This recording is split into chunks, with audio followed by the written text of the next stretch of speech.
Or at least looked at the pictures? Okay, good. And how many have not read or seen anything in that? Because it just helps me know, like, where do I start? Because if everyone's like, I pre-ordered your third book, come on, girl, hurry up. So if I have, like, if I have a lot of that, then I start in a different place. That makes sense? So there's enough people here who are like, curious, open, I'm not sure, I haven't looked at this stuff. So I'm going to start at the beginning, okay?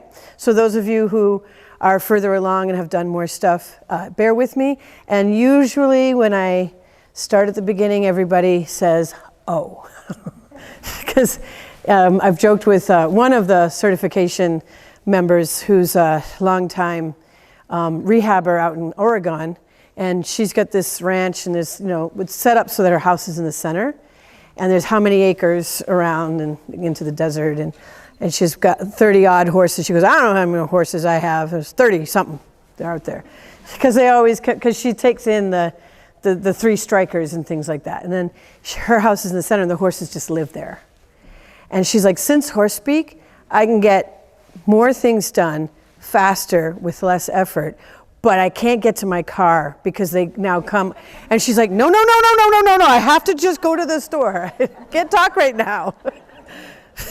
She's like, I used to be able to go out on my deck and have coffee, and now they come up to the deck. Excuse me, I have something to tell you. So she's like, gone are the lovely days of watching horses graze, because now they're just wanting to come in my kitchen and be like, can I have that cup of coffee with you? Because things to talk about. So basically what this is the body language of horses, not in the context of the application of training. So there have been amazing discoveries and I think movement forward in the last 20, 30 years of so many people in the world thinking about how can we do this nicer? How can we get along better? How are horses communicating? Can we sort of get on board with how they move and think and feel and train them in that way? And that would be a nicer way to train horses than a lot of the stuff that we see. And I'm really grateful for that, because it's like a wave was coming in anyway, right? And I was on that wave because I was working at Landmark College. Anybody ever heard of that college? It's a college that specializes in students with learning disabilities. So you have to have some kind of learning disability, or sometimes people have had traumatic brain injury or something like that where they need the extra help. And so this is a school specifically for that. It's an amazing experience. It's an amazing school, incredible staff. And I came on board with that college to develop a groundwork program, but also a riding program. So the students were before that they had a riding coach, and they were competing with the local, it just went out of my head, the intercollegiate circuit. And so that was really only available to students who had previous riding experience. So if you'd been a rider, you could come in and there was someone who could kind of galvanize okay, let's go to the show, and that was kind of it. And she found me at a rescue, because my other work was working in horse rescues. And at rescues, one of the ones I worked at had room for 100 head of horses at any moment. And of course, the point of a rescue is to move horses on, right? You want to find them a forever home. And a lot of the horses that she took in were some of the worst cases. And so they were never going to be ridden again for various reasons. But could they find a forever home? Could they be a buddy? Could they develop nice manners? Because if they develop nice manners, they're going to stick, right? If they can get their feet done and their teeth done and be led on a lead rope and be generally easy to get along with, you're going to keep that horse, right? So you can be somebody's buddy, or people who maybe had injuries or illnesses. I can't ride anymore, but I can't live without a horse either. So basically, can we turn them into really good pets? So that was one of the goals of the rescue, and horses that could be rehabbed for riding, we did that as well. So with that in mind, we did a lot of really fascinating things, and we were always pulling in fresh ideas. So we were scouting, we had presenters come all the time, and I had my hunter jumper and dressage background that I had worked in, trained in since I was a youth. So I'm coming from that perspective, and I was lucky that I had a teacher who had been to the Spanish riding school. And so she taught me to ride by giving me a horse that could teach me to ride. And then I sat on that horse in lunge with no stirrups and no reins. And she's like, do what he says. And she'd tweak, of course, she'd adjust, and she'd say, oh, if you bring your leg a little bit back, or you sit up a little more, you do things. But he was amazing. It was like riding chocolate. And then I learned how to jump, and I jumped with her, and I rode her stallion in competitions, la la la, the dream comes true. But the chocolate horse, that was my, like, wait, can I ride him? And as time went on, and I got better at the hunter jumper side, she put me back on him. And then she's like, now you can jump him after a couple of years. And the reason why she waited so long is one day we were doing a jumping round, and she said, now when you go over that jump, before you get to the next one, just look over your left shoulder. That's all I want you to do. And he did a canter pirouette and went back over the same jump. And I was like, oh, I don't even know what that was, but more. So she's like, she would have him show me what he could do, and then she'd say, that was a canter pirouette, here's how you would build to that. And then she would show me from the ground up. So I was lucky, because you don't find that too much. She also used chains and whips and spurs and things, and we rode Arabians, and so there was a lot of getting stepped on and bit and cling like a tick because it's taken off for the hills, and there was a lot of that kind of stuff too. So on one hand, I had this amazing chocolate experience, and on the other hand, I was scared a lot. And it was like this control, because these things get out of control, right? So with those things in mind, I knew that there was something mysterious, beautiful, amazing that could happen. And I also knew that on like a day-to-day level, it kind of could be awful. Does that make sense, everyone? So when I get to the rescue, I'm like, I don't want to do that anymore. I don't want to do the awful. Can we get away from the awful and have everything become chocolate? And especially with horses who've been abused or starved or injured. I mean, I could tell you cases that would curl your toes. And there's some horses coming to the rescue that I'm like, you should never trust a human again. I'm not even expecting you to ever trust me. I wouldn't if I was you, no way. And if that horse came to trust me, it was a gift. So my perspective was, I can't get a halter on half these horses, so none of the natural horsemanship or round penning, none of that's even I can't even get them there. So what I'm looking at is a horse that wants to eat my face because I showed up. So what do I do with that? You know, because a lot of the systems I was learning, which I liked a lot of that stuff, you have to get the halter on and you have to get them to the spot, and then you have to do the thing in the spot. And well, what if it's a shyer who's like, you're not moving me. I'm like, you're right. I'm not. You know, we had a couple of ex-stallions they'd been in a breeding barn, and unfortunately the woman had gotten really sick and asked her neighbors to step in and help. It was sudden, violent illness. She was hospitalized for a few months, and when she came home, he was bones. Because they were afraid of him, so they just didn't. So he was chewing on his own skin. And so that was my puppy. I got him. And the first thing he did at the rescue was bite someone's finger off, because she had been giving him carrots. And he didn't know, and he was, come out of starvation. So getting him to a place where he could even recognize a person as an ally, because he'd spent his whole life in a stall. And then he had that happen. So what do you do? So that's one of the premises of what motivated me to start learning this. And the other premise was working at the college with these amazing students who asked phenomenal questions, assumed nothing, and most of them who are coming to my class had never even touched a horse. So I'm like, I got 15 students and me in a barn full of horses. And the one thing I did to set myself up for success is the class was at night. So everybody else had gone home. The horses had had their dinner. They were all in their stalls. And so the one thing I could do was kind of manage the exterior risk. And otherwise, they're getting in the barn, they're like, horses! And I'm like, wait. and they've been in school all day and they're like, spring, so I just want to pat their faces. And some horses are like, I'm going to bite you. So how could you set them up for success? How could I get the horses on board with me as co-facilitators? And I haven't even met these horses yet because we were renting the barn for the program. So I have no pre-existing relationship with the horse. Did everybody just go, what? Okay, so this is how I did it. I'd say, let's look at them. We're all going to sit together here, hay bales or buckets in the aisle. We're just going to sit. Don't get close to the horses' faces. You're just going to sit here and look and tell me what you see. And they'd say, I see this, that, and the other thing. They had ideas. He likes me, doesn't like me, projections. This horse is scary, that horse is angry. There's blah, blah, blah, all kinds of thoughts. Nothing's right, nothing's wrong. Just tell me what you see. We talk about it. That was cool. And then I'd say, okay, close your eyes for a minute. Let's try an experiment. They'd be down with that. Let's try an experiment. That's cool.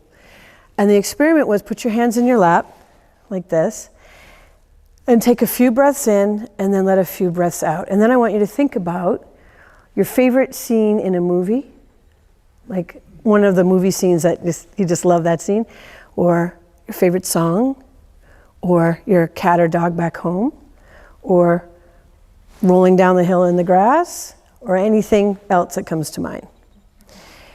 And once I saw this happening, I'd say, okay, open your eyes, look at the horses, what do you see? And predictably, the horses had done this. And I say, you did that. Hooked. And then I'd say, what do you think about doing that?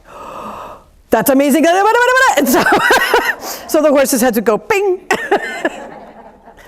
And that was the introduction to X, O, and 0. So they've gone to 0, they've gone into an O posture. They went to X. They went away from 0 and U. And you can do that, was the bottom line. You can create an X or an O and even bring everybody to 0 around you. They were like, teach me. I want to do this. So now I would say the rest of the semester, no matter what we're doing, no matter what the task is, because we're going to do some neat things, your job is to watch that X and O, and you're always looking for 0. You want to have 0 in you and 0 in them, and you're going to lose it, and they're going to lose it. And if they lose it, we're going to come up with 101 strategies to get it back. And if that means in the middle of class, you go to a corner and get your 0 back, then you get a gold star for class. Instead of doing the task, go get your 0. And that means if you come out from school and you had a bad day and you didn't test well and you got in a fight with your friend and you just need to go to a corner and find 0 or stay with the horse in their stall and not even come to class, you get a gold star. Because that's the point. And they did. And by the end of semester, everyone had a bareback ride. So most of them had never ridden a horse before. And they would spot each other. So it was peer-supported work. So I had teams. So there's always 2 people and 1 horse. And they had spent the whole semester looking for 0. And no matter what we did, by the end, everyone's lunged a horse over a jump and done all kinds of fun things. So now you've got a ground support person, and you've got a rider, and you guys need to ride and find this balance point and find what you're doing up there, or cling like a tick, it doesn't really matter, because some people are going to be like, ah! And no matter what, you need to do it at 0. So go to the mounting block 18 times until you find your 0 before you get on, or until the horse does, or until the leader does. And they all did, every single one of them. So when we started going to shows, when the intercollegiate team of all my new riders, we were able to climb up and come in 4th. And most of these riders had never even touched a horse before. So to me, that's right? So after all these amazing experiences, I've got the rescue horses over here that I'm finding more ways to reach them without touching them. And then I've got my students over here who are just, one student said to me, but Sharon, if I make a big block to the horse and I sort of prove my point and stuff, To me, it just feels like that's not what I want to be doing, because I'm here because I want bonding. I'm here because I like the horse. And so then I said to the class, it's an excellent question. So as a group, let's think about this. Can you have a safe interaction where you can kind of, you're expected 51%, you need to call the shots because you decided to put the horse on a lead rope and you decided to take them into a place, so you need to be the one responsible for keeping them Can you do that without reprimand? Can it be done? I don't know. Can it be done without punishment? I don't know. Do you need, how much reprimand and punishment and correction do you need in order for the safety factor to work? Anybody got a thought right now? Anybody going, oh, that? Got it? So that was, I gave it to the class and I said, let's take the whole semester and think about that. And we would think tank after every class. How'd it go today? How'd it go today? And then they were so brutally honest. They'd be like, well, I was so mad. I wanted to smack that horse. He didn't do what I wanted to do. And I got embarrassed in front of all my classmates. And I wanted to take it out on him. And the classmates would go, yeah. And then he'd be like, and I didn't, or I did. Either way. And then what happened? And so that's how it went. And by the end of that particular class, I was like, I got a whole lot of learning to do. The other story I'll tell you comes from a rescue. I got a whole lot of learning to do. And there was an Arabian, and she was a 3-striker. She'd been bought and sold, and 3 times from the rescues. So now she'd come back, and they said, that's it. She's never leaving again. She's just going to live here because she's too difficult. And now she's had her heart broken too many times. So she was there, and she was one of those buddy horses. You can't take the horse away, and you can't do the list of things you can't do is up to here. And everybody had tried every technique on her, from clicker training to round penning, like it didn't matter. Like she would come to like you, but she was a ball of fire waiting to happen. That's just who she was. So one day someone took her buddy out, didn't know. She jumped the fence, she's running the farm, free, and you can't catch her, and everyone's going, oh no, Ginger's loose, because she's freaking out, and that's the day where like the wheelchair kids are coming down, and they're just like, oh no, so, oh my God. And so someone manages to scoot her into a round pen, but she's just, in the round pen. And there's this girl who I'd never met, but she was a regular there. It's just our times we just didn't meet each other.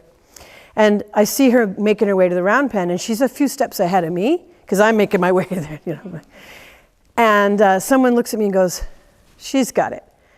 I was like, okay, I wonder what she's got. I wonder what she's going to do with this. So I went to watch. And so as they're approaching, I'm realizing someone's leading her. And I say to the person next to me, what's wrong? And they're like, oh, she's blind. And I'm like, you sure that's a good idea? And they're like, you'll see. And I was like, okay. So they open the door, she goes in, the horse is running around, she stays by the door, the horse gets one whiff of her, comes in long enough, 2 seconds, for her to throw her arms around the horse's neck and start matching. Luckily she had long legs. She just started matching, blah, blah, blah, blah. And she's just got her arms around this horse. And she starts saying, oh, did we forget to breathe? And that's what she says. And she's like, remember? Remember? Remember? And by the 3rd time around, which didn't take that long because this horse was fast, the horse just stopped. And there she is going, there you go. There you go. And she's dropping her head. And she's breathing. And then she says, you got to help me find the door. And the mare turns around and takes her to the door. And then someone comes and gets the halter and lead rope. And they lead her across to her paddock. And this girl got her arms around her the whole way. I'm with you. Let's breathe. And I'm going to go home. That's it. I call it quits. So after that incident, I was like, I've never even thought of breathing like that. What else have I not thought of? So that led me, all these things lead me to take off about a year and say, I have too many questions and not enough answers for myself. And at that point, I had acquired a potato chip herd of rescue horses because you can't just get one, right? And then we had a baby too. Like one of the potato chip horses dropped a baby, and I was like, now we have that. So I made we had just a small little backyard homestead. And I made a deal with a neighbor farmer who had this big open field that he used to have cattle and stuff, and he wasn't doing that anymore. And I said, can I borrow your field for grazing? And he said, sure. Well, to get there, we went through the forest, and I set up this little, like, you know, the twine, the little electric fencing that doesn't really, they can just bust. So that's like tied to trees, and it's very Mickey Mouse, and it goes through, but it was just a guideline really of like, let's go this way. Please don't go off into the forest because I'll never find you again. This is in Vermont, right? So we're gonna walk from our place through the forest to the field every day. So there's a destination, there's something to do, there's a reason for movement. I'm gonna move with them, or they're gonna run away and go to the field, and I'll catch up later because I can't move that fast. And sometimes I would ride one, I would sit on one just to see what the herd experience was like as I sat without any control. I would just be there. And sometimes that was interesting. I don't have any control! But they took care of me, it was good. So after a year of this kind of activity, I had learned a few things. And that led me to come back to the work I was doing, with some brand new ideas that I now get to try. Because now, is it just my herd? Or is this any herd? And I start formulating these things and going to the rescues that have, access to 100 horses at a time. That's a nice platform of experimentation. And going back to the work at the school, and then developing other programs with younger kids, different specialty schools, things like that. So it wasn't just, can I speak horse to horse? It was also, can I teach this to people? And can I teach this to anybody? And so after about 4 years of vetting that, getting better at speaking horse to horse and getting better at teaching it to people, then we decided to try to write a book. So that's where Horsepeak comes from. So that's the baseline. What do you think about that? Great. All right. So from that storytelling, does anybody have a thought or a question? Yeah. This is probably too much to answer here, but I actually have a mare that's blind in one eye, and I've been dying to ask you if you've worked with blind horses. I have one. Okay. Yes. A lot of the breath messages and foot messages that I teach were designed for blind horses, and then it turns out that all horses like it. So, yeah, absolutely. And my horse, when she went blind, went through a period of real instability. She's a higher member, she's a high rank. So for her to lose that sense of herself was devastating. And it got so bad at one point, we were thinking, like, do we put her down? Like, this is dangerous. And now Laura rides her, and the horse is like, I can't see, so make sure you're putting my feet where they should go. Darn it, Laura! Yeah, she's like, can we gallop? I can't. Laura's like, there's a stump. I'll jump it. Just tell me where it is. It's fine. So she's gone to that place, and it's a beautiful thing to have gone through the journey. And I feel like, it's such a bummer to have her lose her sight, but it was such a gift because I can help others. Yeah. Any other questions or thoughts? Yes? Does horse speak? Can it also be donkey speak? Oh yeah, equine. So we have a student who's in the UK who did this with zebras. And we have that on film. Mm-hmm. And it's actually mammal, because I talked to a wild sea lion. I was going out on a dock real early in the morning to have my cup of coffee, and the sea lion was going to the dock too, and he popped his head out of the water. And I looked at him, and he looked at me, and I went, and he went, no shit. And then I was like, and go away face. And he went, go away face, what the hell? And then I said, buddy up. And he turned that way and he went, flipper, flipper. And I said, well, I'm going to the end of the dock. And he looked at the dock and he goes, and I was like, you can have the end of the dock if you want. He looked at the dock, he looked at me and he went, and then he dove in and went somewhere else. And I was like, that just happened. We have people who are talking to the deer in their backyard. Someone was hiking with her dog and there was a mama deer and a baby. And you know, mama deers can come.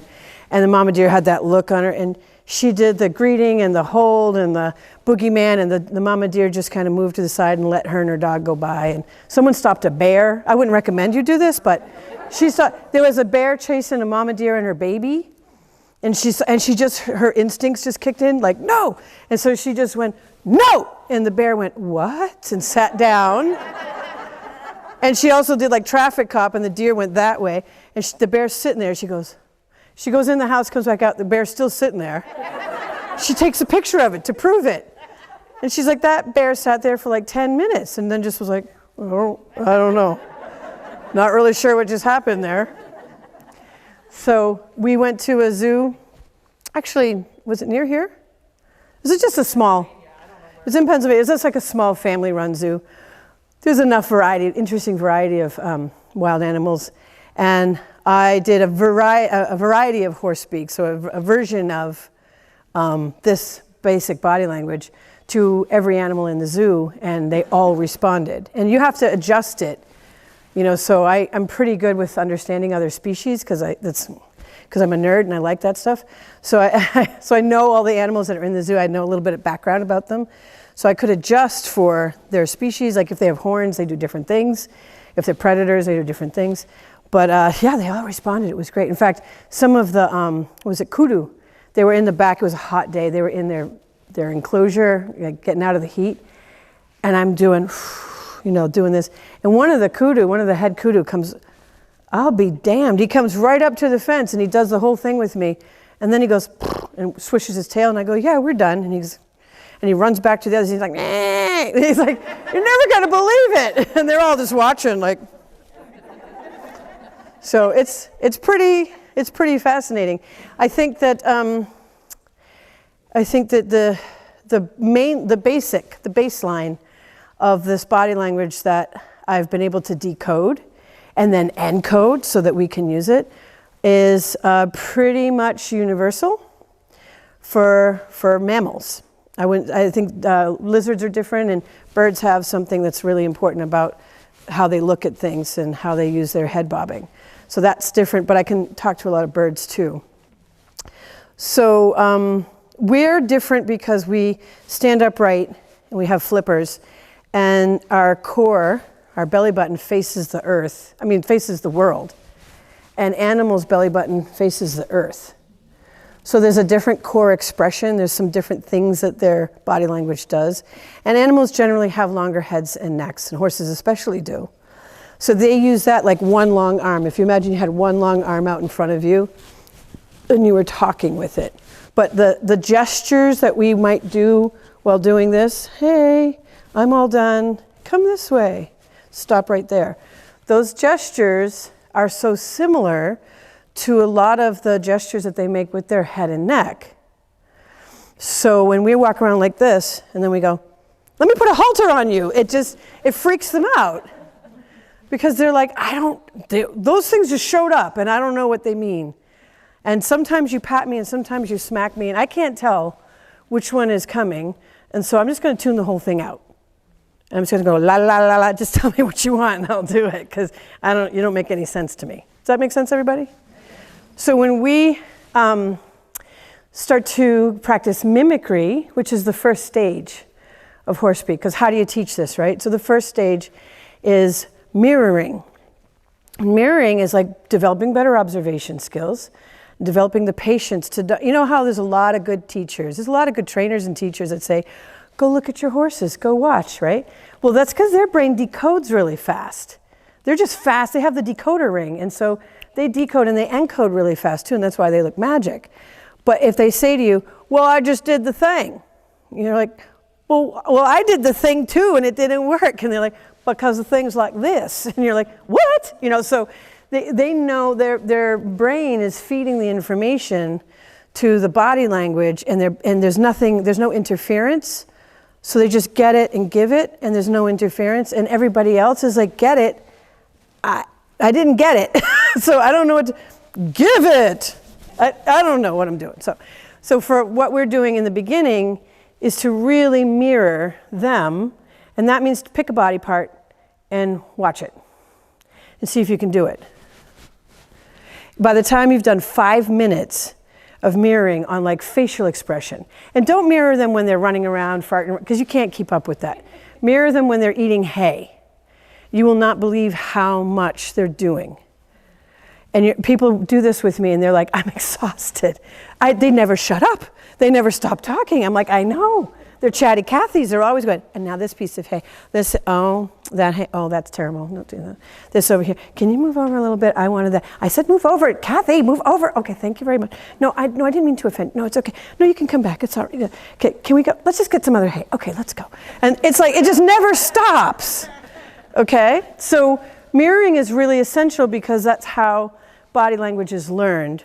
But because we have this wonderful prefrontal cortex and we're thinkers in it, we imagine things, we can blend our thinking and our imagining with our experiencing. And so you don't have their head and neck, but you can imagine having a head and neck. And our facial expressions are ironically so similar because horses and humans have something in common. So when you're talking, and then the other day that they're saying, and then maybe you're talking and holding your breath. I don't know, the other day he went over the thing and then he kicked me right off the thing, and what they hear is like, and they're like, we must be under attack. And they're not gonna say it's me because they're in the moment. So they don't know you're in yesterday. They're like, right now in this moment, my human's freaking out.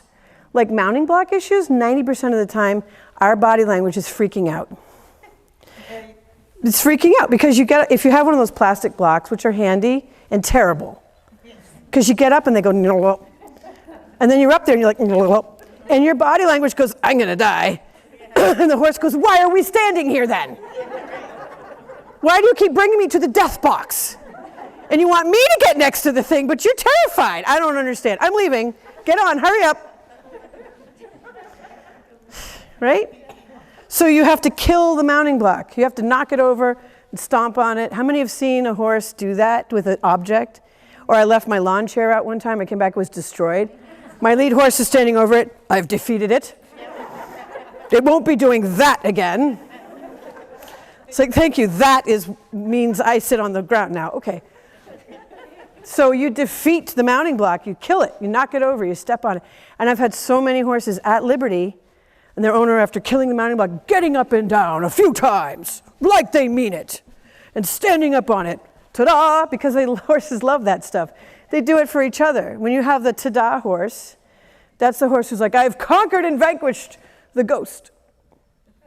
It was a squirrel, but we're not talking about that. So they need that from each other. So when you get up on the mounting block and you have that attitude, I've had so many liberty horses just come and line up and go, well, now that you've killed it, did you want to go somewhere?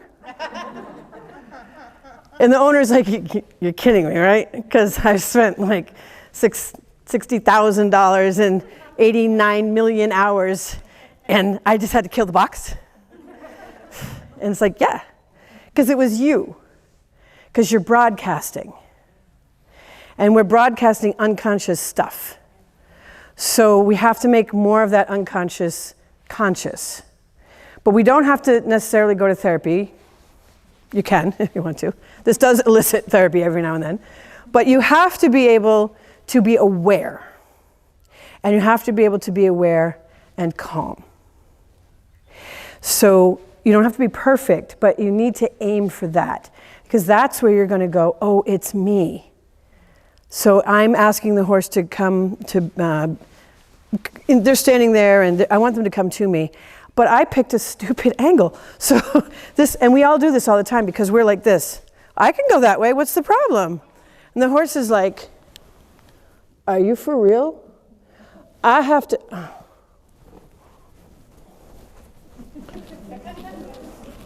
Okay. Does that make sense? We're just like, boom, and they're like, I got a boat back here. I got a tractor trailer. I got to move some stuff to do that. All right? So who has a thought? Yes? I have a question. How do you kill the melting block calmly? Yeah, and that's a really good point. So inner zero means you don't get flustered. So you can go ahead and have energy and play because you're not actually going, and this brings up every other thing in my life. So I have an exercise in the first book where I'm hitting a yoga ball, and I just recommend everybody just do that, not around any horses. Because that's about finding what's called a good level 4 intensity for yourself without emotion.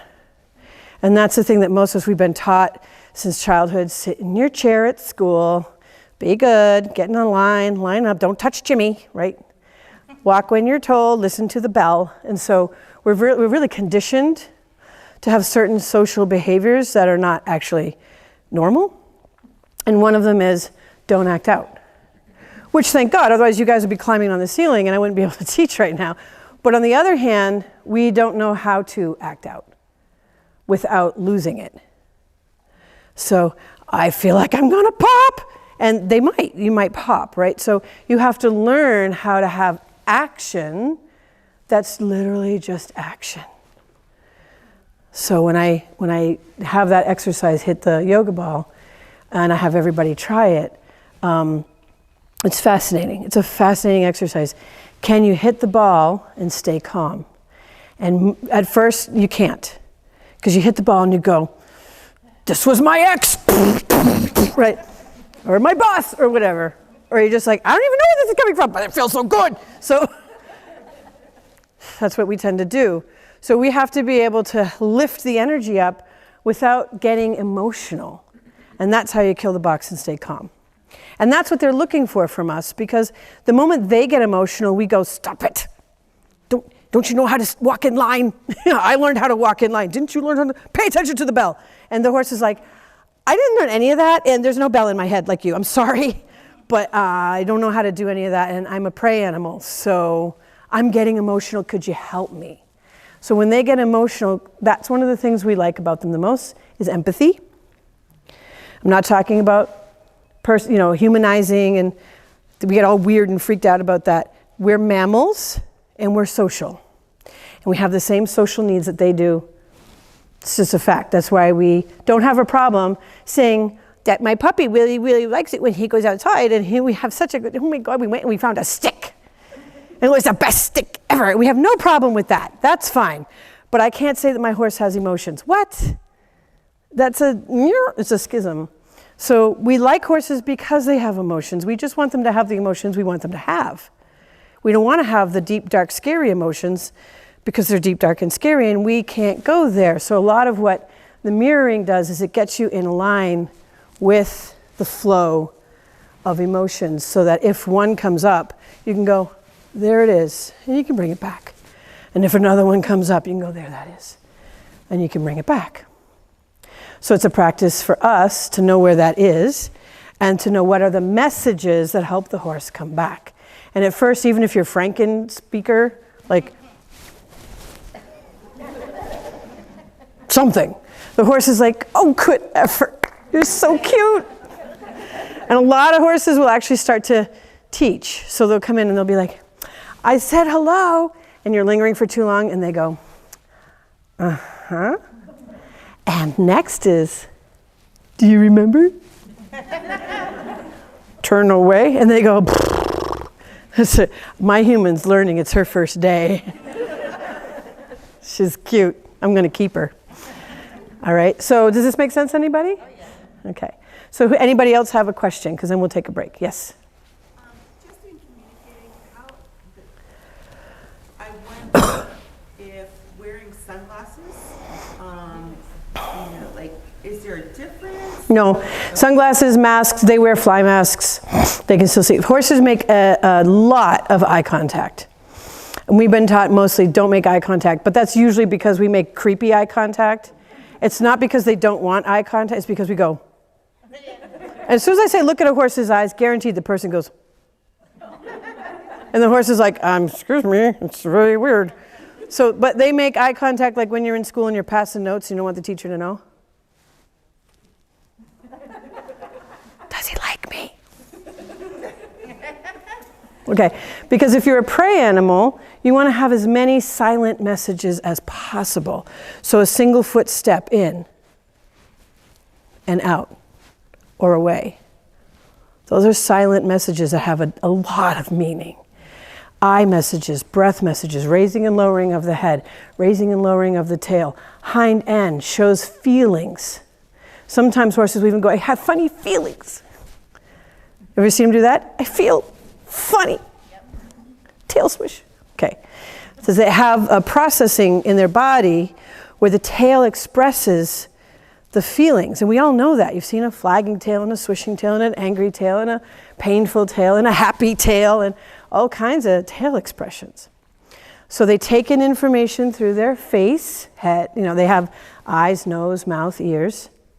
They take in information and then they have to process that information through their body until it finally arrives in the pelvis, and then they feel something about it. And that's when they have an aha moment, and then you'll see like a tremor go through their body when you learn to see it, which is why a lot of the stuff that I teach is about training your eye to see what processing looks like. That's what hold hand is all about. And when you see them processing, and then the information will come back to the mind and they'll make a decision. So you'll see them go like, well, I don't know about this. No one's ever said this to me before. What do I think about it? I think it's stuck in my shoulder. I think I can't breathe about this one. And well, maybe I could. Okay, I think I have a feeling about it. All right, I'm going to do this. And it can take a full minute. It's a big body. And I can say this with confidence because the buttons of communication go down the horse's body from nose to tail. And it's the buttons that they use to communicate with. It's their system, not mine. I didn't invent it. I just watched it and learned how to interpret it. So what the big eye-opener was for me was like, they use the buttons for self-talk. That means they have a way to talk to themselves. That's visible from the outside. It's like if your private thoughts were visible from the outside. And theirs are. But because we don't know how to see it, they tend to shut it all down and just be like, I don't know, my human gets crazy if I move, so I'll just stand still. But then they can't process anything because we've put them into line with the bell and the thing and don't touch Johnny. And so they're like, I'm just gonna, so they go into a bit of a freeze mode, right? So when you start communicating with them, they unfreeze. And anyone who was here last night, do you want to share anything that you saw last night? Yeah. We had a couple of private, Lasada students, a couple of our kids were here, and Sharon did a private session with them, and we brought 3 horses in that the children are familiar with, and they all came in, and they were all, big and kind of, curious, and just with the breathing and with your hands push, and I've got you, like there's all these signals we're going to learn later.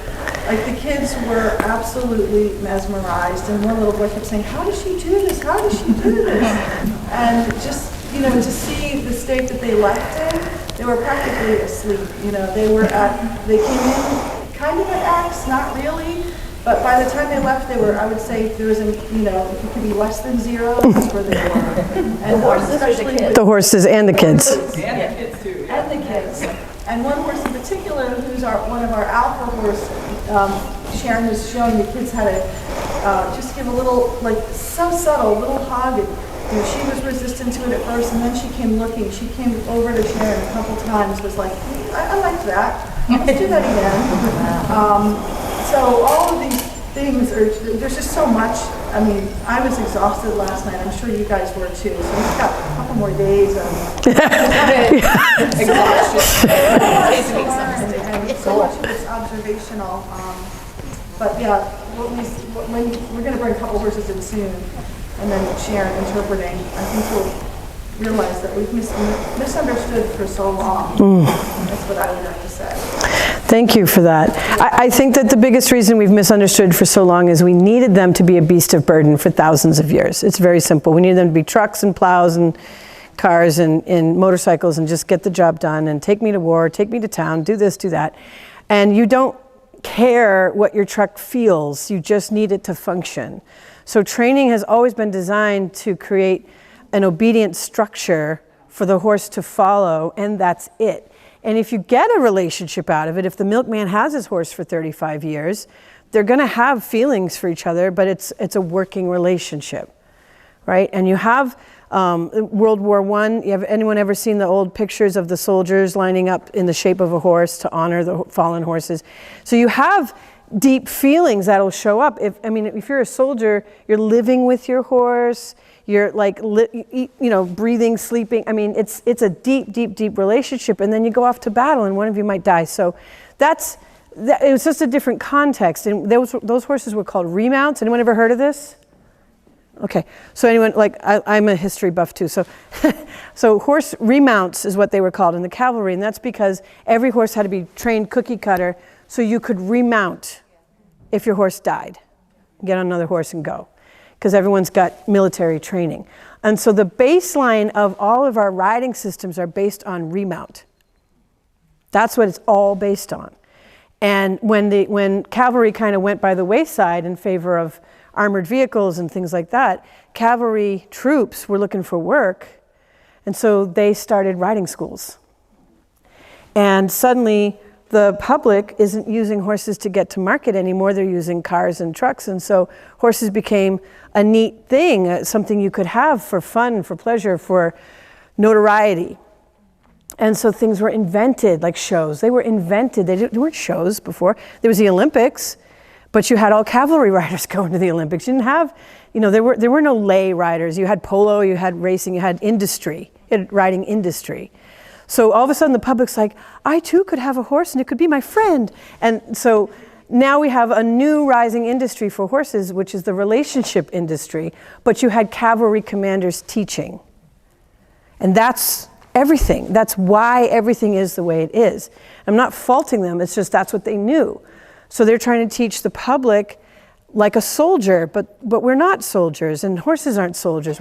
So this concept of, well, horses have to work, that's where it comes from. Does that make sense, everyone? Oh, yeah. Okay, yeah. We have to take a break. So we have a holding pattern of the 3 horses who are going to be coming in. Yeah. So we should maybe... Yeah, I was just going to take a break because my bladder said so. Yeah.